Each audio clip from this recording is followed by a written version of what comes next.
யாரு? நான் ஒரு ஐயா. ஐயா நல்ல ஒரு விஷயம் நோட் பண்ணிக்கங்க. இது ஒரு தொலைக்காட்சி, அந்த மாதிரி வார்த்தைகள் எல்லாம் போட முடியாது. நீங்க அதுக்கு வார்த்தைக்கு விளக்க வச்சிருக்கீங்களா? அதாவது புறம் என்றால் வெளியேறுவது, போக்கு என்றால் செல்வது. அதாவது நாடு நாடாக வீதி வீதியாக சென்று மக்களுக்கு நல்ல விஷயங்களை போதிப்பதுதான் எனது பிரதான வேலை. That is my jobless job.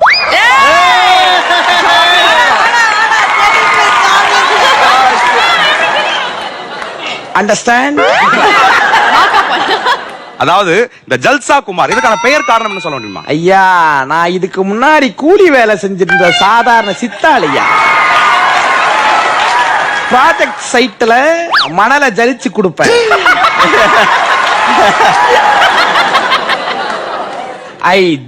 I purify the sand. Because of that, I became to purify this land. Understand? அதாவது ஐயா, நான் மண்ணை ஜலிச்சிட்டு இருக்கும்போது ஜலிச்சாச்சாடான்னு கேட்டாங்க. ஜல்சாச்சா குமாரு, ஜல்சாச்சா குமார். அதுதான் நாளடைவில் எனது திவ்யமான நாமமாக மாறிவிட்டது, ஜல்சா குமார்.